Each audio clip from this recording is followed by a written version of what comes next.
All right, music fans, welcome back. Harmless me here talking about real music in real time for a few real people just like you and just like me. So I'm going to be talking about the Dolly Parton rock star thing and the Steve Perry Dolly duet again. I did one video on this, but the internet is abuzz, and I'm getting messages from patrons, and a friend of mine sent me a well-written response to something. So again, we're going to cover that. Before I get there, if you were a little disappointed in the Dolly Steve Perry duet, I keep pushing this on people. And it's funny, people are reacting to this Voyage album and they're being like blown away so much, but a lot of people still can't believe this sounds the way it does. And I know I want to hold on to the 1981 Steve Perry and that whole Journey era where you've heard music on the radio now for 40 years plus in some cases. This does all of that justice, okay? Yes, all right, Hugo is not Steve Perry. If you talk to him, he's going to tell you he's not Steve Perry. He's got the look, he's got the moves, clearly he's got the sound. But these are super well-written songs with great guitar solos, great keyboard parts. This borrows from everything Journey ever did up until, say, I would say Raised on Radio. All right, right up until Raised on Radio, maybe Trial by Fire. But honestly, this is the Journey era, like from the late 70s to the mid 80s. So again, the album is called Inception and the band is Voyage.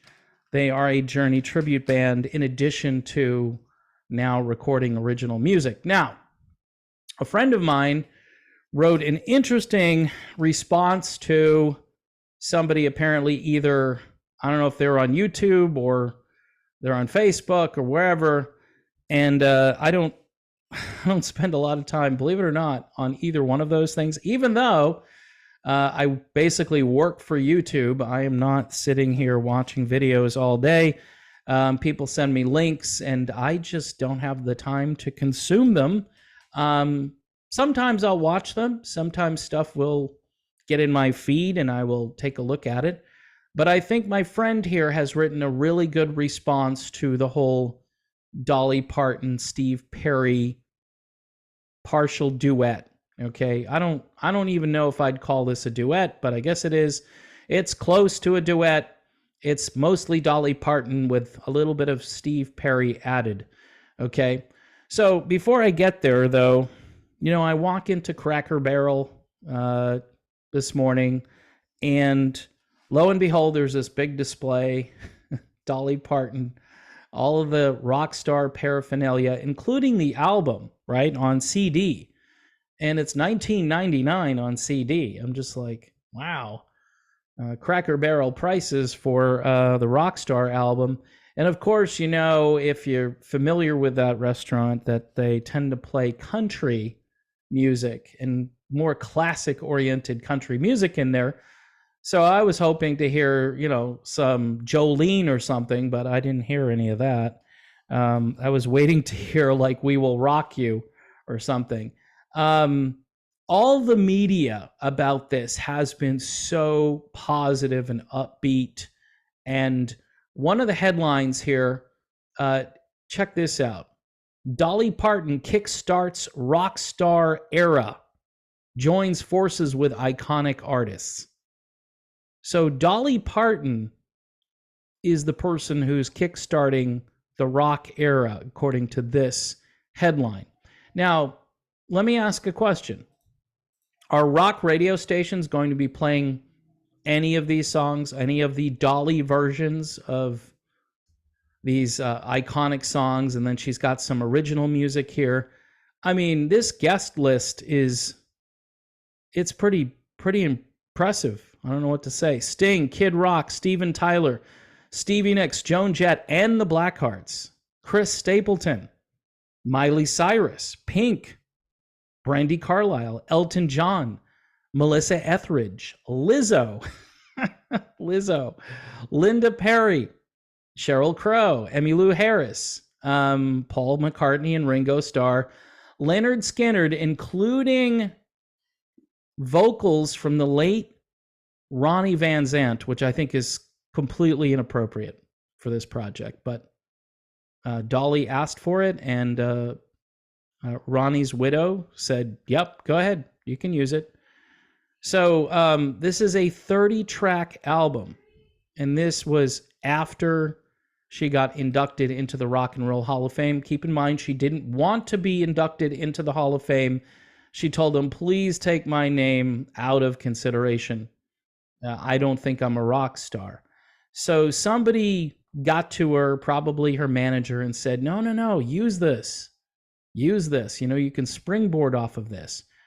Dolly Parton is 77 years old. I don't understand this late in her career. Yes, I remember her saying, you know, it's time for me to do this rock album. I've always wanted to do it. My husband loves rock and roll. So, you know, it would have been interesting maybe if Dolly Parton went back in time into like the 50s and into the 60s and maybe dug up some of those forgotten songs and did them in her style and maybe put kind of a country twist on it. That to me would have been very interesting. But what she tries to do on this album is she tries to be a rock star. And she doesn't have the voice for it. And my friend here, who I won't name because I don't want to get him in any trouble, is replying to somebody online. So this is what he said. A guy I listened to online commented on the Dolly Steve Perry video and said what a great job they did and how outstanding Steve sounded, and asked if other people didn't agree. So this was my reply to him.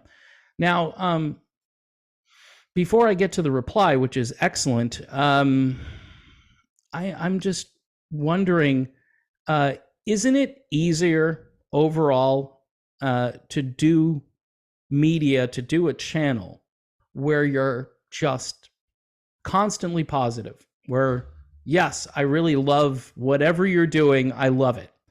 You know, the Steve Perry fans, they want validation. They want to be told this is as good as anything Steve's ever done, right?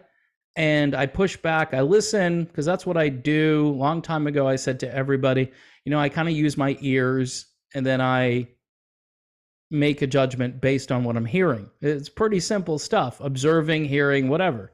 So this is what my friend said. He said, sadly, no. And this is a reply to, didn't they do a great job? He says, it's odd. Dolly's voice is still really good and pretty strong for her age. I've always really liked her voice. And I've met her and her mother-in-law. Dolly is a super nice person, but she is a twangy country singer, and that doesn't change no matter what she sings. Boom. In other words, because Dolly is singing rock and roll, it doesn't mean her voice changed or her twang or her style or her Appalachian hillbilly sound, which is why we love Dolly Parton. We love her because of that. You know, imagine like George Strait singing rock and roll. I don't think it would work. It might work more so than Dolly, but I couldn't imagine Alan Jackson or George Strait singing rock and roll. They're country singers. They're really amazing country singers. And, you know, there are elements within what they do that has some rock and roll here and there, but predominantly it's country, and both of them, and those are two examples, and you can find many more, belong in the country genre. And why mess it up, right? Just why mess it up? So my friend goes on to say, now to Steve, talking about Steve Perry. I've always loved Steve Perry's voice. I even loved almost all of the tracks on Traces, which was Steve's last solo album, not including the Christmas stuff, obviously, as much as his voice has changed. And there's an admission that Steve's voice has changed.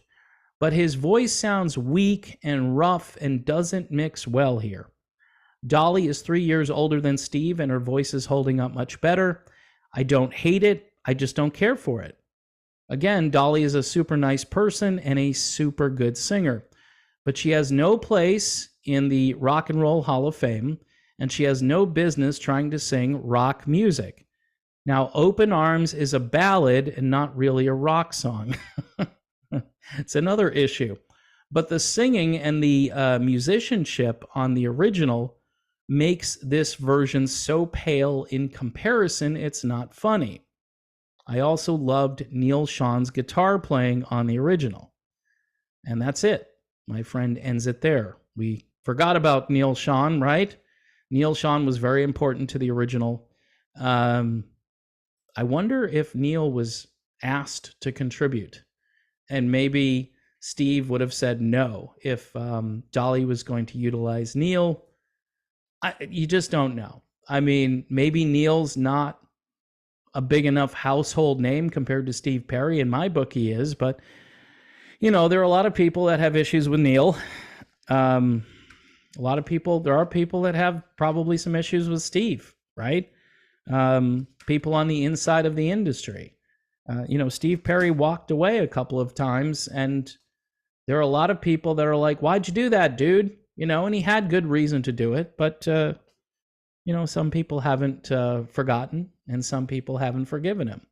So I think my friend here really nails this. There are elements to rock music, right, that I think Dolly Parton, no matter how hard she tries to fit the round peg in the square hole or vice versa, it's not working.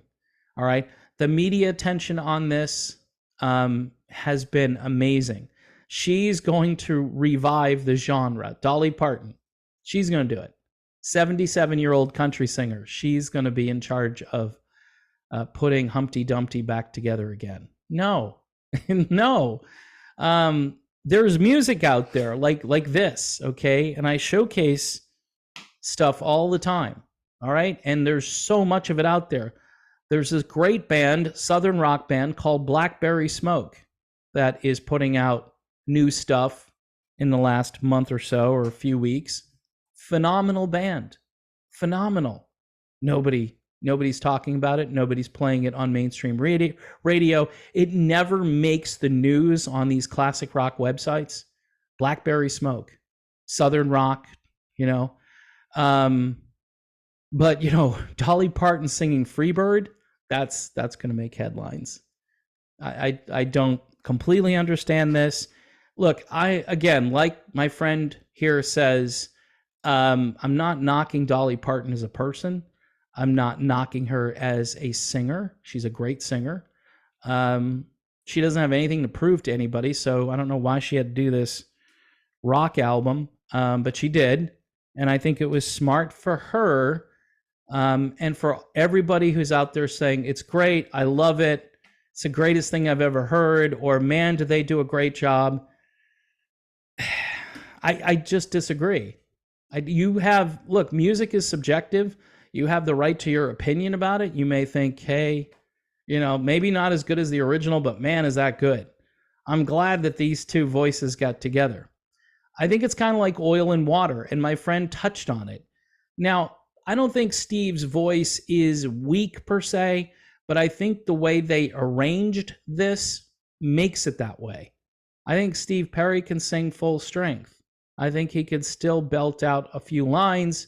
He can't do what he did in 1981. I don't expect him to. But I'm thinking just the hype for this, right, was the duet. Finally, we get to hear Steve Perry. And I'm hoping and thinking, hey, maybe Steve is going to do something a little special here. They did rework the song, the ending of the song, and they focused on one verse in particular, which this empty house is so cold, or whatever that verse is. And, you know, I sit here and I go, okay, give me the original song. 9 times out of 10, by the way, other than, I'll tell you what was a great remake, was the Fast Car remake, Tracy Chapman's song. Luke Combs, the country singer, just, if you haven't heard that, he just gives it something a little extra special. I mean, the original was amazing, but I think I like the remake better, and I typically don't like remakes as much as the original. In this case, with Open Arms, give me Mariah Carey's version. And give me the original version, please. And, you know, is this a good move for Steve Perry? Absolutely, because, you know, he sees what the media does to things. They hype this album. Sure, I'll do it. You know, I'll keep my name out there while I figure out if I'm going to put out new material or not. And I don't think he is putting it out anytime soon. A lot of people have been waiting and hoping that there would be a follow-up to Traces. He talked about it. He, you know, said he's got this recording studio. And I was just hoping to hear more of Steve on this song, right? I knew Dolly would dominate the song, but they arranged it where he was like a little seasoning on this big meal that she pretty much put out there. And that's fine. That's fine. I mean, hopefully this will sell, and Steve will get some royalties or something, because it's his song. And Jonathan Cain as well, who is also a writer on the song. He deserves to get some income as well. I don't know, folks. I think my friend kind of got this right.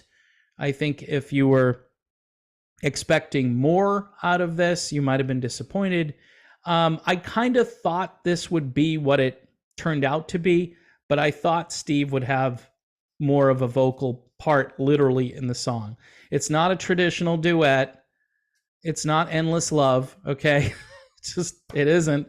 And so you listen to it and you go, okay, it's Dolly with a little Steve accent here or there. You got to listen carefully to hear the Steve parts. And anyway, folks, that's all I got. One more time, though, on Voyage Inception. Please go listen to this. Please, if you didn't really dig the Dolly Steve duet, please go listen to Inception by Voyage. Spectacular album from start to finish. This is like listening to Journey in their prime. That's what this is like. For me, anyway, in my humble opinion.